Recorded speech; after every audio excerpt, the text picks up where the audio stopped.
श्री महालक्ष्मी व्रतकथा गुरुवारची कहाणी। श्री महालक्ष्मीची ध्यानी घ्यावी अशी ही कहाणी द्वापार युगातील आपल्या भारतातील सौराष्ट्र देशात घडलेली श्री महालक्ष्मी व्रताची कथा।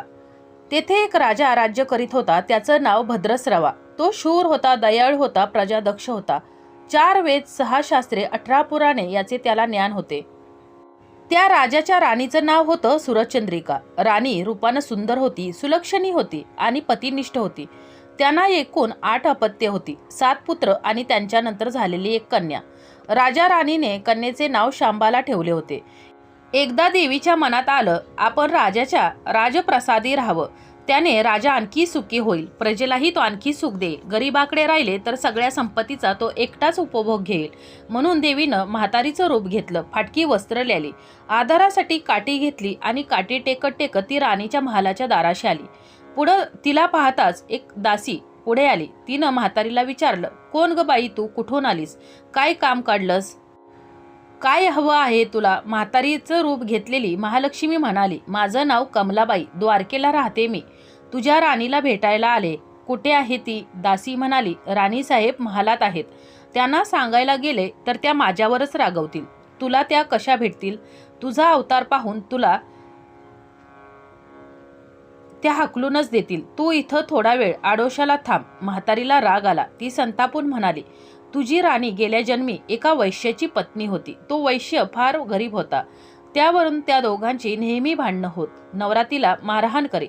या त्रासाला कंटाळून एक दिवस ती घर सोडून निघून गेली आणि जंगलात उपाशी तापाशी भटकू लागली। तिची ती अवस्था पाहून मला तिची दया आली। मी तिला ऐश्वर्य, सुख आणि संपत्ती देणाऱ्या श्री महालक्ष्मी व्रताची माहिती सांगितली। त्याप्रमाणे तिनं ते व्रत केलं। तिच्या व्रताने महालक्ष्मी प्रसन्न झाली, तिचं दारिद्र्य संपलं, तिचे घर, संपत्ती, धनधान्य समृद्धीने भरले, तिच्या जीवनात आनंद आला। मृत्यूनंतर लक्ष्मी व्रत केल्यामुळं ती दोघे पती पत्नी लक्ष्मी लोकात वैभवात राहिली। या जन्मी त्यांचा जन्म राजकुळात झाला आहे। देवीच्या कृपेने ती आता राणीपदावर बसली आहे। म्हातारीचे बोलणे ऐकून दासीच्या मनात जिज्ञासा निर्माण झाली। तिनं म्हातारीला पाणी दिलं, नमस्कार केला आणि म्हणाली, मला सांगाल का ते व्रत मी करीन ते नेमाने, उतणार नाही, मातणार नाही, घेतला वसा टाकणार नाही। म्हातारीनं लक्ष्मी व्रताची दासीला माहिती सांगितली। मग ती उठली व काठी टेकीत निघणार तेवढ्यात राणी तरातरा महालातून बाहेर आली। फाटक्या वस्त्रातील म्हातारीला पाहताच ती संतापली आणि उर्मटपणे म्हणाली, कोण ग तू थेरडे, इथं कशाला आलीस, जा इथून। तिनं पुढं होऊन म्हातारीला हकलून दिले। ती म्हातारी म्हणजेच प्रत्यक्ष महालक्ष्मीच होती हे राणीला कळले नाही। राणीचा तो उर्मटपणा पाहून महालक्ष्मीनं तिथं न थांबता स्वस्थानी जाण्याचे ठरवले। राणीचा महाल सोडून म्हातारी निघणार तोच एक मुलगी लगबगीने बाहेर आली। ती मुलगी होती राजकन्या शांबाला। तिनं येऊन म्हातारीला नमस्कार केला। नी कळवळून म्हणाली, आजी रागावू नका, माझी आई चुकली, तिच्यासाठी मला क्षमा करा, मी तुमच्या पाया पडते। राजकन्याचे ते बोलणे ऐकून श्री महालक्ष्मीला तिची दया आली। तिनं शांबालाला लक्ष्मी व्रताची माहिती सांगितली। तो दिवस होता मार्गशीर्ष महिन्यातील पहिला गुरुवार। पुढे त्या दासीनं लक्ष्मी व्रत केलं, तिची स्थिती सुधारली, दासी पण सोडून ती सुखाने संसार करू लागली। राजकन्या शांबालानेही भक्तिभावानं सांगितल्याप्रमाणे महालक्ष्मी व्रत केलं। सगळे नेमधर्म पाळून दर गुरुवारी तिने ते व्रत केलं। शेवटच्या गुरुवारी उद्यापन केलं। लवकरच शांबालाचा विवाह सिद्धेश्वर नावाच्या राज्याच्या मालाधर नावाच्या राजपुत्राशी झाला। तिला राजवैभव मिळाले। लक्ष्मी व्रताच्या प्रभावाने तिचा संसार सुखासमाधानाचा चालू लागला। पण इकडे भद्रस्रवा व राणी चंद्रिका यांना हळूहळू वाईट दिवस यायला लागले। त्यांचे राज्य गेले, सगळे त्यांचे वैभव ऐश्वर्य लयाला गेले। राणी चंद्रिका होती ती आता बदलली, आपल्याही ती महाग झाली। भद्रस्रावाला फार वाईट वाटे, पण तो तरी करणार काय? एक एक दिवस चिंतेत उगवत होता तसाच तो मावळत होता। एक दिवस भद्रस्रावाला वाटले मुलीकडे जावं, तिला पाहावं आणि 4-8 दिवस तिच्याकडे राहावं। त्याप्रमाणे तो जावयाच्या राज्यात आला। चालून चालून तो खूप दमला होता, म्हणून थोडा वेळ विश्रांती घेण्यासाठी तो एका नदीच्या काठी बसला। दासीची राणी नदीवर येत होती। तिनं भद्रस्रवाला ओळखलं। दासी धावत महालात गेली, राजाला बातमी सांगितली। शांबालाही शांबालालाही ते समजले. शांबाला आणि मालाधाराने रथ पाठवून भद्रस्रावाला मोठ्या सन्मानाने राजवाड्यात आणले. त्याचा आदर सत्कार केला. काही दिवस जावयाचा आणि मुलीचा पाहुणचार घेत भद्रस्रावा राजवाड्यातच राहिला. आता परत जायचे त्याच्या मनात विचार घोळू लागले. जावयाला त्याने तसे सांगितले. जावयाने संमती दिली. भद्रस्रावा परत जायला निघाला. तेव्हा शांबालाने एक हंडा भरून धन पित्याला दिले. तो हंडा घेऊन भद्रस्रावा घरी आला. मुलीने धनाने भरलेला हंडा दिला आहे हे ऐकून सूरचंद्रिकेचा आनंद गगनात मावेना. तिने घाईघाईने हंड्यावरचे झाकण काढले. आत पाहते तर काय, हंड्यात धनच नव्हते, फक्त कोळसेच. महालक्ष्मीच्या अवकृपेने हंड्यातल्या धनाचे कोळसे झाले होते. चंद्रिकेने कपाळावर हात मारून घेतला. भद्रस्रावाला हा चमत्कार पाहून चकितच झाला होता.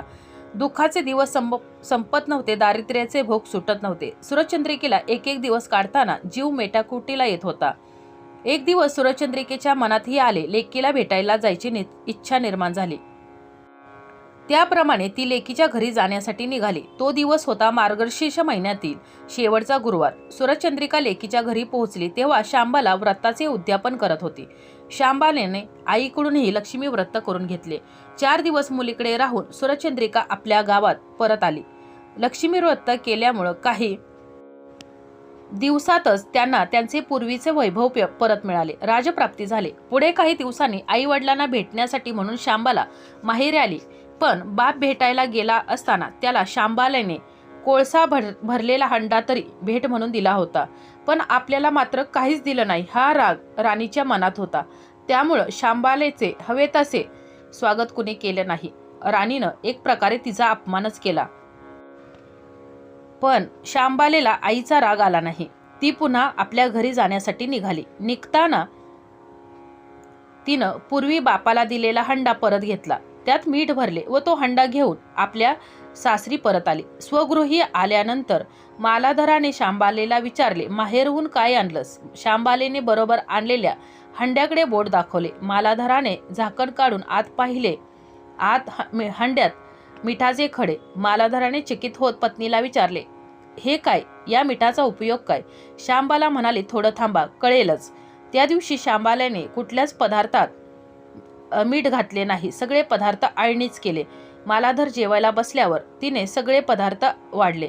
जेवण सगळं आळणी लागलं. मग शांबालेने पानात थोडेसे मीठ वाढले. अन्न पदार्थात हे मीठ मिसळताच बेचव अन्नाला चव आली. हा मिठाचा उपयोग. शांबाला पतीला म्हणाली. मालाधरालाही तिचं म्हणणं पटलं. थोडक्यात जो कोणी महालक्ष्मीचं व्रत श्रद्धेने आणि मनोभावे करतील तर त्यांना श्री महालक्ष्मी प्रसन्न होऊन त्यांच्यावर कृपा होईल. पण श्रीमंती आल्यावर सुद्धा माणसाने उतू नये, मातू नये. नित्यनेमाने श्री महालक्ष्मी व्रत करावे. देवीचे मनन चिंतन करावे. म्हणजेच देवी सदैव तुमच्या पाठीशी उभी राहील, तुमच्या सर्व इच्छा मनोकामना पूर्ण करील. अशी ही श्री महालक्ष्मीची कहाणी. गुरुवारची सुफळ संपूर्ण. ओम श्री महालक्ष्मी नमः. ओम शांती शांती शांती.